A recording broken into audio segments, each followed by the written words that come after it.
السلام علیکم ناظرین، میں طارق اسماعیل ساگر آپ کی خدمت میں مارکہ کارگل کی اگلی قسط کے ساتھ۔ ناظرین کرام، 18 جون کو پاکستان آرمی نے اپنا آزمودہ کار جرنیل میدان میں اتارا۔ یہ تھے ستارہ جرأت بریگیڈیئر خالد نذیر۔ ماضی کی شاندار کارکردگی کا حامل بریگیڈیئر 18 جون کو جب میدان کارزار میں اترا دشمن کا بظاہر غلبہ دکھائی دے رہا تھا، کسی لحاظ سے بھی حالات موافق نہیں تھے۔ اس کے سپاہی اسلحہ راشن کی کمی کا شکار، نفری نہ ہونے کے برابر، ان میں بھی غالب تعداد زخمیوں اور مسلسل جاگنے اور بھوکے سے پیاسے رہنے سے جسمانی کمزوری کے شکار افسروں اور جوانوں کی تھی۔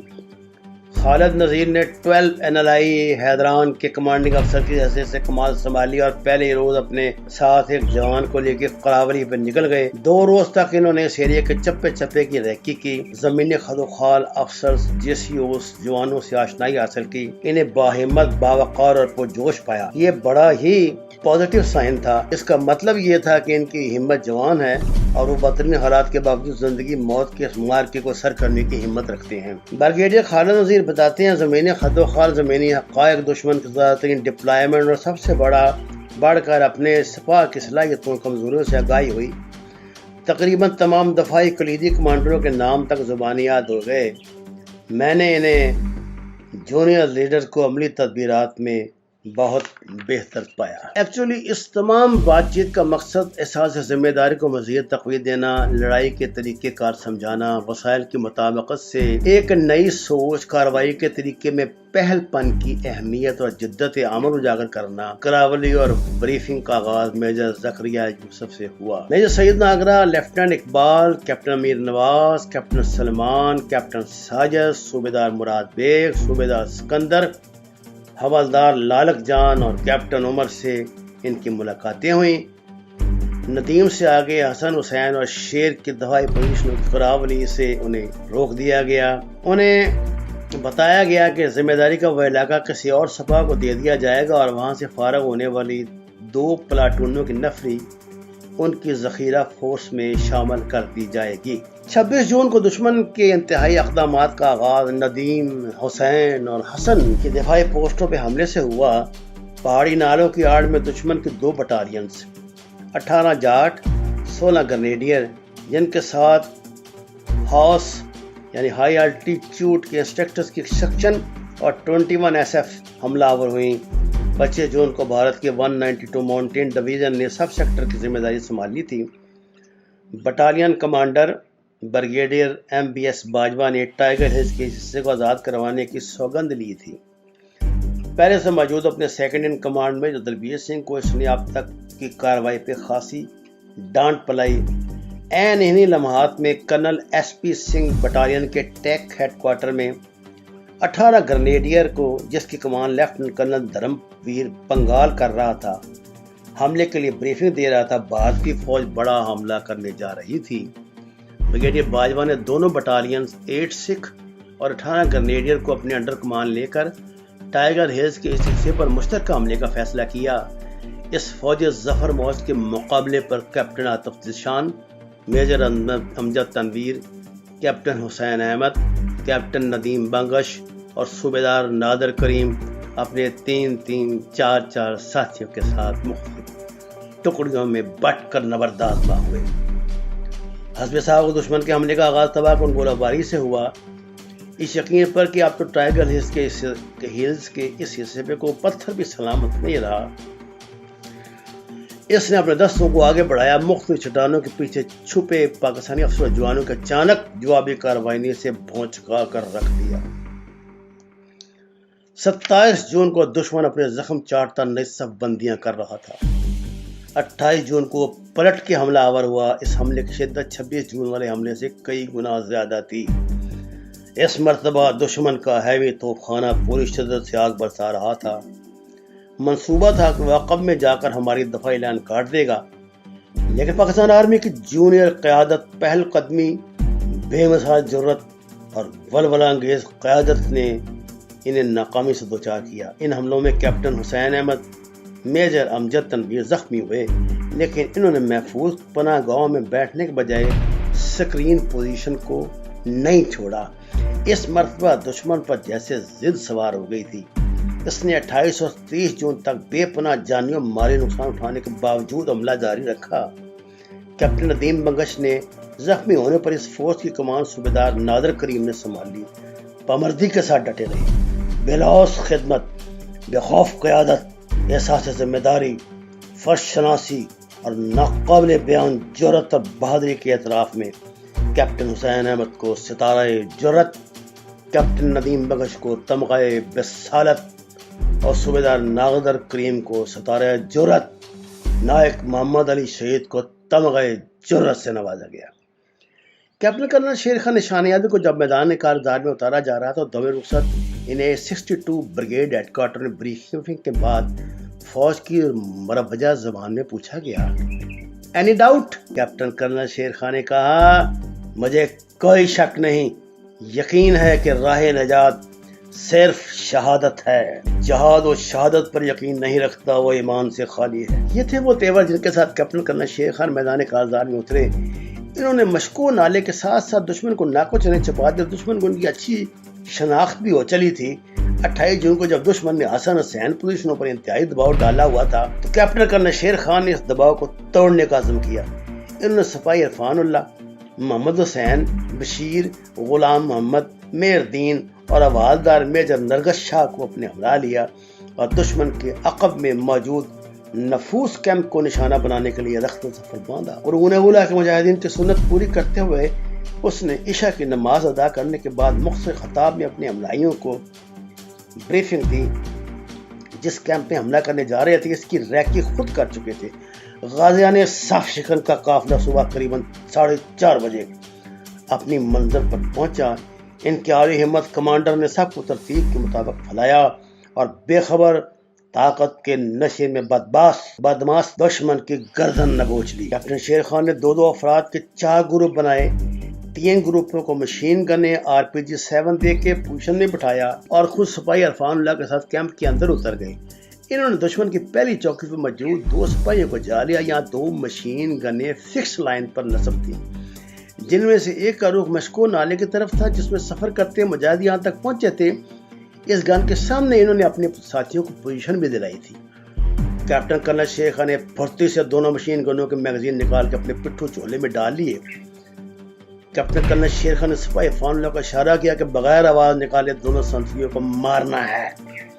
انہوں نے اپنے شکار کو تو ٹھکانے لگا دیا، لیکن سپاہی عرفان اللہ کا شکار ہوشیار تھا جس کے شور مچانے پہ بھارتی خبردار ہو گئے۔ انہوں نے یہی سمجھا کہ پاکستانی فوج نے ان پہ حملہ کر دیا۔ اندھادھند فائرنگ ہونے لگی۔ کیپٹن کرنل شیر خان نے اپنے پستول سے سپاہی کو جنم رسید کیا۔ عرفان اللہ اور شیر خان اپنی جیت ہوئی رائفلز کے ساتھ دشمن کی فائرنگ کا جواب دیتے مشکو نالے کی طرف پسپائی اختیار کر رہے تھے، جہاں سے ان کے ساتھی دشمن فائرنگ کر رہے تھے، جنہوں نے پہلے حملے میں دشمن کے 42 فوجی مار ڈالے۔ جب اچانک کے گن سے نکلا پورا برسٹ سپاہی عرفان اللہ کے سینے میں لگا، وہ گر پڑے، شدید زخمی تھے۔ کرنل شیر خان نے کندھے پہ اٹھا لیا، محفوظ پناہ گاہ کے لیے آگے بڑھے۔ اس دوران ان کے 2 ساتھی عرفان اللہ کو سنبھالنے کے لیے آگے آئے تھے۔ ابھی وہ مشکل سے سنبھال رہے تھے جب عرفان اللہ بآواز بلند کلمہ شہادت کا ورد کرتے ہوئے اپنی جان آفرین کو سونپ دی۔ کیپٹن شیر خان نے اٹھا کے ایک قدرے محفوظ تودے کے پیچھے لے گئے اور دشمن سے مقابلہ شروع کیا۔ سورج نکل آیا تھا جس کے ساتھ ہی دشمن کے طیارے ان پہ حملہ آور ہوئے، جس پر عرفان اللہ شہید کی لاش وہیں چھوڑ کے پیچھے ہٹ کر مرفوع پوزیشن لینی پڑی۔ طیارے واپس گئے، وہ لاش لینے آئے تو علم ہوا کہ دشمن ان کا جسد خاکی اٹھا کے لے گیا ہے۔ سپاہی عرفان اللہ شہید کو شب خون میں کلیدی کردار ادا کرنے پر اعتراف بہادری اور جرأت کرتے ہوئے ستارہ جرأت سے نوازا گیا۔ وہ اساکر پاکستان کی تاریخ میں ستارہ جرأت سے نوازے جانے والے سب سے کم عمر نوجوان ہیں۔ اس مارکہ جانکا میں وہ اکیلے شہید ہوئے، جبکہ دشمن کے مرنے والے فوجیوں کی تعداد 45 اور 50 کے درمیان بتائی جاتی ہے۔ دشمن کی ابتدائی کارروائیوں کا مقصد خالد نذیر کی فورس کو فکس کرنا تھا۔ دشمن ان کی بائیں کمپنی پر 2 بریگیڈ کے ساتھ بھرپور حملے کے لیے اجتماع کر چکا تھا۔ اس کمپنی کے دونوں بازوؤں پر ایک بریگیڈ کی طاقت سے حملہ کرنا چاہتا تھا۔ ان بریگیڈز کو 125 آرٹلری کی بیٹریوں کی مدد بھی حاصل تھی۔ ایک پیرا بٹالین، 2 اسپیشل فورسز کی کمپنیوں کی مدد سے دشمن خالد نذیر کا رابطہ ان کے عقب سے کاٹنا چاہتا تھا اور ایک بریگیڈ کے علاوہ اس نے ذخیرہ فورس یعنی ریزرو کے طور پر رکھا ہوا تھا۔ یہ تھے وہ آلات جن میں کم ترین وسائل کے ساتھ وہ دشمن سے نبرد آزما تھے۔ تذکرہ اہل وفا میں میجر وہاب کا نام نمایاں ہے۔ آپ نے 24 جون کو 6 NRI کے بٹالین ہیڈ کوارٹر میں رپورٹ کی، جہاں سے طارق پوسٹ کا چارج سنبھالنے کا حکم ملا، اور 19 جون کو دشمن طارق پوسٹ پر بڑا حملہ کیا تھا۔ توپخانے کی مؤثر کارروائی سے ناکام ہو گیا۔ 23 جون کو دوسرا حملہ آیا، یہ بھی ناکام ہوا۔ 24 جون کو طارق پوسٹ پر تازہ خبر پہنچائی گئی، اب یہاں نفری 34 ہو گئی۔ میجر وہاب 26 جون کی رات یہاں پہنچے۔ انہوں نے آنے کے فوراً عشاء کی نماز ادا کی۔ لیفٹیننٹ جاوید سے علاقے کی صورتحال میں بریفنگ لیتے رہے۔ طارق پوسٹ سے آگے 3 آبزرویشن پوسٹیں تھیں۔ ایک آبزرویشن پوسٹ عقب میں تھی، بلندی پہ ہونے کی وجہ سے وہاں دشمن کی نقل و حرکت بڑی واضح دکھائی دے رہی تھی۔ ان کے پیچھے یعنی شمال مشرق میں غلام جان پوسٹ تھی، جس کی کمانڈ میجر اعظم کر رہے تھے۔ طارق پوسٹ کی اونچائی 4683 میٹر تھی۔ ہیڈ کوارٹر قریباً وسط میں تھا اور یہاں صرف 2 مشین گنیں نصب تھیں۔ صبح تک میجر وہاب لیفٹیننٹ طارق کے ساتھ علاقے میں گھوم پھر کے صورتحال کا جائزہ لیتے رہے۔ 28 جون کی شام میجر وہاب نے پوسٹ پر بنکروں کی ترتیب صحیح کرائی۔ اس دوران انٹیلیجنس رپورٹ آ گئی کہ دشمن کی جو گفتگو ریکارڈ کی گئی، اس سے تاثر ملتا ہے وہ طارق پوسٹ پہ بڑا حملہ کرنے جا رہا ہے۔ میجر وہاب 28 جون کی رات سکرین پوزیشن پر آ گئے۔ ان کی آنکھوں سے نائٹ گوگلز لگے تھے۔ جب ان دشمن کے پیدل دستے چوڑائی میں پھینک کر اپنی طرف آتے دکھائی دیے، انہوں نے دشمن کی نقل و حرکت پہ نظر رکھنے کی ذمہ داری لیفٹیننٹ جاوید کو سونپی اور خود اپنی گن کے ساتھ مورچے میں ڈٹ گئے۔ انہوں نے دشمن فائرنگ کا حکم اس وقت دیا جب وہ ان کے چھوٹے ہتھیاروں کی زد میں آ گیا۔ اس کے درجنوں سپاہی پہلے ہی حملے میں لقمہ اجل ہوئے۔ دوسری طرف جہاں لیفٹیننٹ جاوید جوابی حملے کی کمان کر رہے تھے، انہوں نے دشمن کی نقل و حرکت پر بھی مکمل نظر رکھی ہوئی تھی۔ پسپا ہوتے دشمن کی اندھادھند فائرنگ، ان کی مدد کے لیے ہونے والے فائر سے اس طرف کچھ جوان زخمی ہوئے۔ لیفٹیننٹ جاوید کو بھی گولی لگی، جس سے وہ بے ہوش ہوئے اور ہوش میں آنے پر دیکھا کہ میجر وہاب ان کی مرم پٹی کر رہے ہیں۔ میجر وہاب نے خود ان کی جگہ سنبھال لی۔ لیفٹیننٹ جاوید کا خون بہنا بند نہیں ہو رہا تھا، ان کے نقاط بڑھتی جا رہی تھی۔ اس دوران صوبیدار محمد حسین کو بم کا ایک سپنٹر لگا، جس سے وہ شدید زخمی ہوئے۔ جاوید پہ غشی طاری ہو رہی تھی۔ میجر وہاب نے دونوں سے درخواست کے پیچھے چلے جائیں، لیکن دونوں نے انکار کر دیا۔